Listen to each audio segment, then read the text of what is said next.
starting off bright and early today.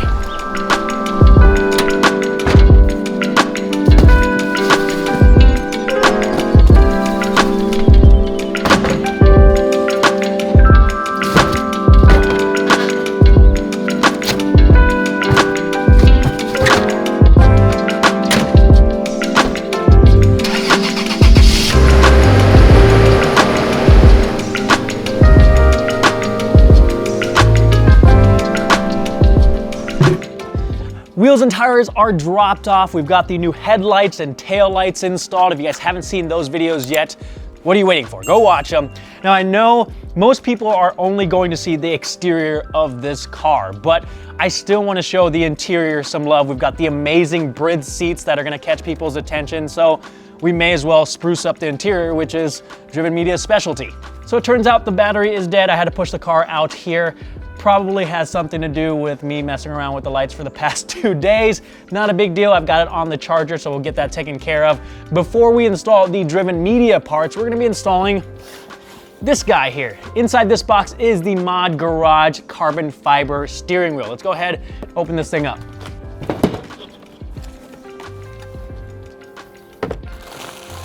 Oh, looks like we've got some goodies in here. T-shirt, what's this? Carbon fiber wallet. It's like a forged carbon fiber wallet. Sick. And then we have, oh God, everything's flying away. Steering wheel. Oh man, look at this.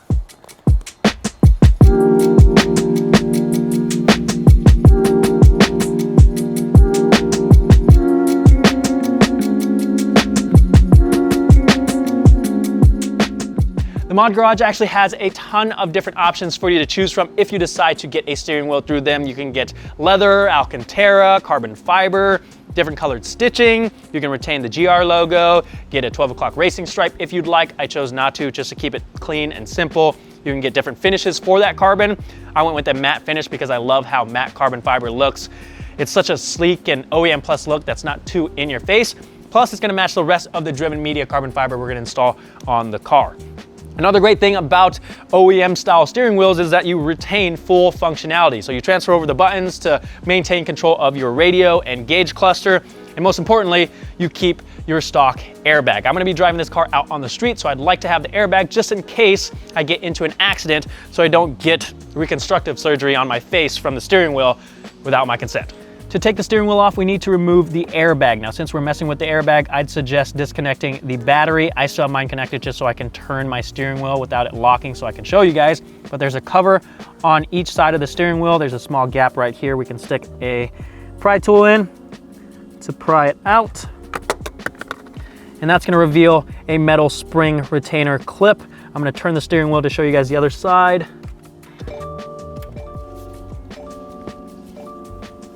It's gonna be around the cruise control stalk here, but same thing, there's gonna be a gap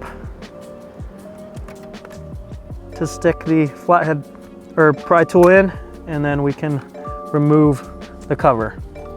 There's a total of 3 of those spring clips that we're gonna be looking for. 2 of them are gonna be accessed on the hole on the left side, and 1 is gonna be accessed on the right side.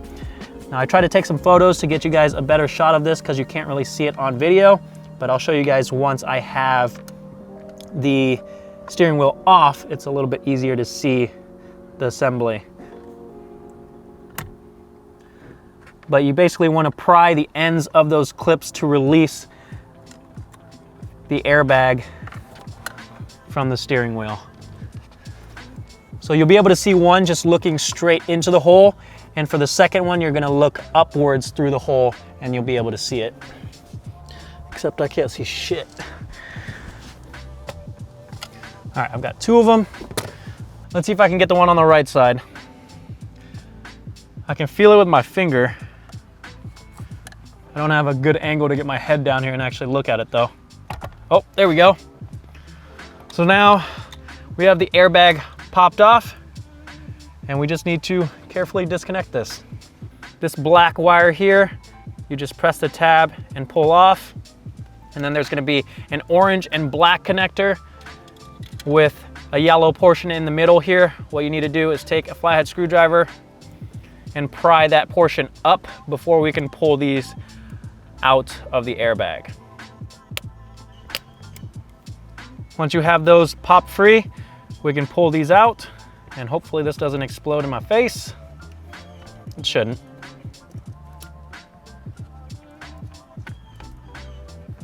Come on.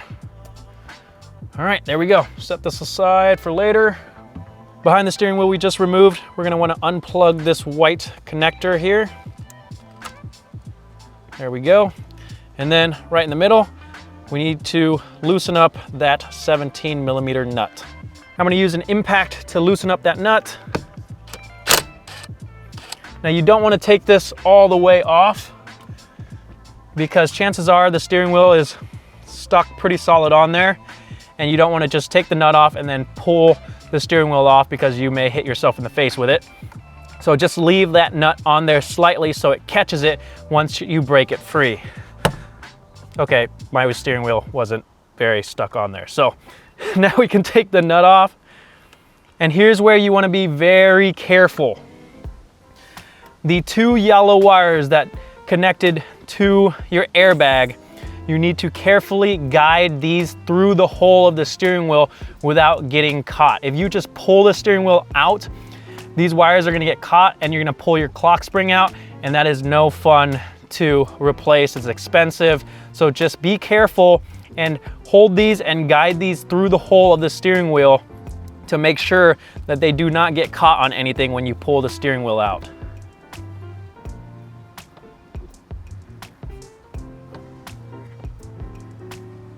And I'm using my right hand here to make sure that clock spring doesn't get pulled out. Getting some of these wires out of the way. This is being a pain. All right, there we go. Again, make sure this does not get pulled on, otherwise you're gonna ruin the clock spring and it's not a good time. Before we can install our new steering wheel, we need to transfer everything over from the stock steering wheel. So there's 6 Phillips head screws that we're gonna remove.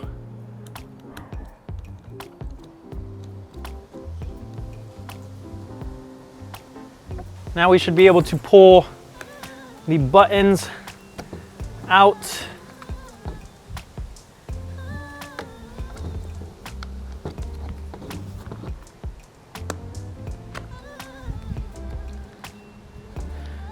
And then this wheel weight is gonna need to be transferred over as well. Keep in mind that the wires for the button is gonna be clipped in to the trim piece in the back, and it goes to the cruise control stock. We'll pull this through here.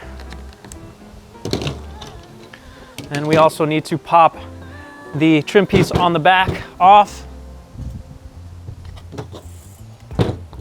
which we can do it through the front.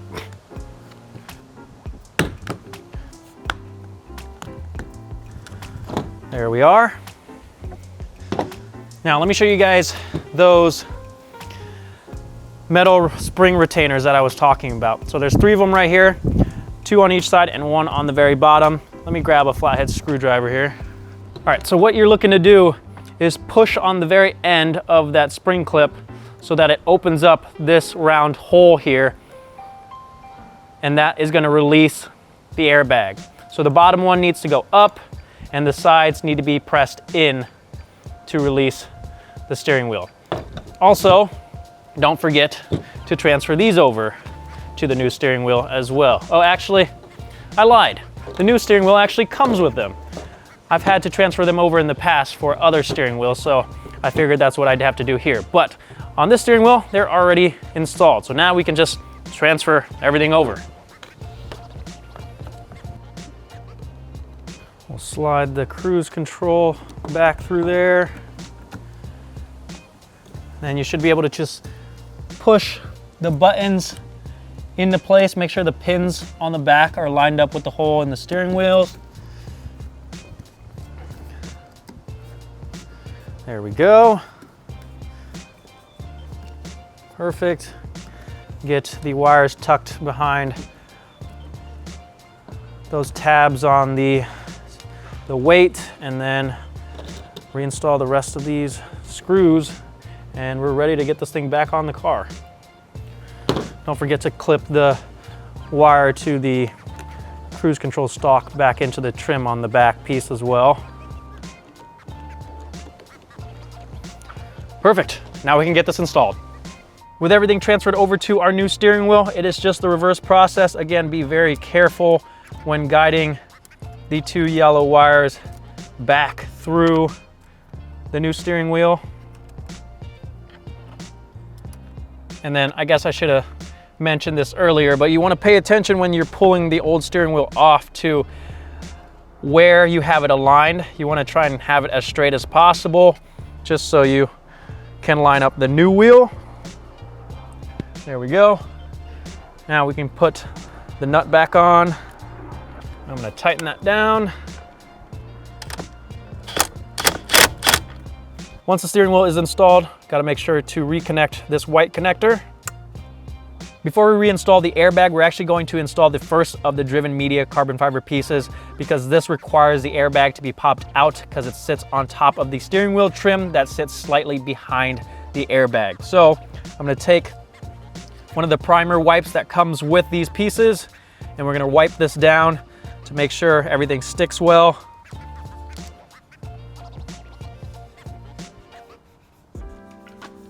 That should be good. We'll peel the backing off the double-sided tape.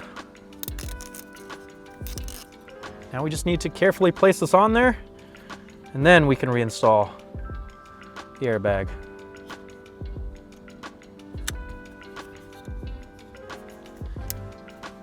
Damn, that fits perfectly on there.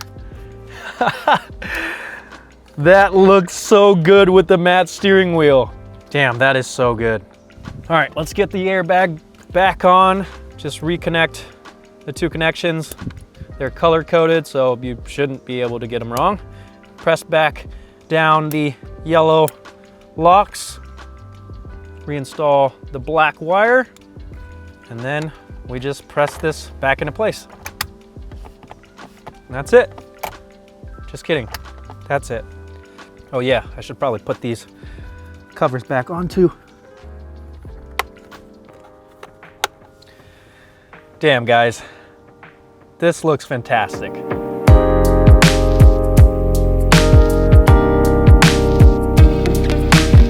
next piece we'll install is the popular side vent covers. So again, I'll just wipe this down with the primer. Then we'll just carefully place this into position.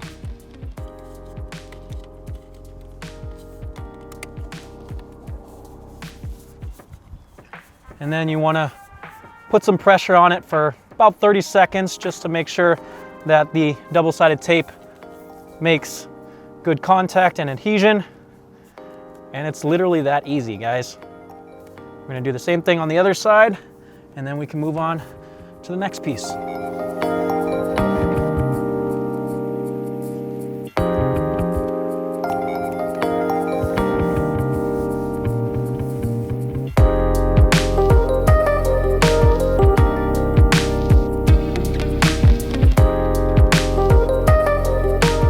We're installing the gauge cluster surround next, so I'm just going to wipe this down with the microfiber to make sure it's not super dusty.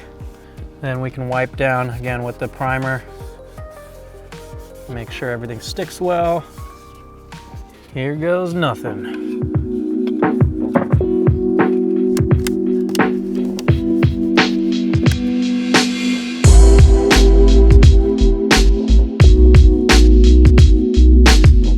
We're installing the center console cover next. This and the side vent covers are probably the 2 most popular pieces.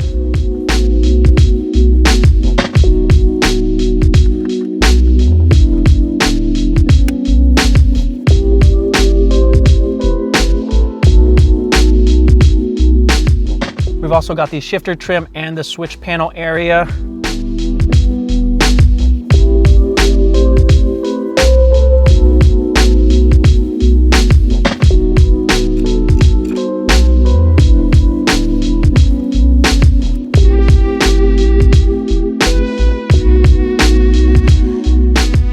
This next piece is definitely my favorite. It's the knob panel cover. I honestly very much dislike the silver in the interior. So if I can cover it up, especially with some carbon fiber, definitely gonna do so. Now, one note when you're installing this, you wanna make sure that the corner on the bottom left side here goes in between the gap. Otherwise, if it gets caught on the bottom trim piece, it's gonna wanna lift up. So make sure it's in that gap for it to sit properly.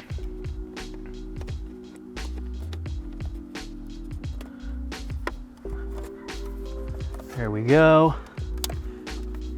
That fitment is so good. I love it.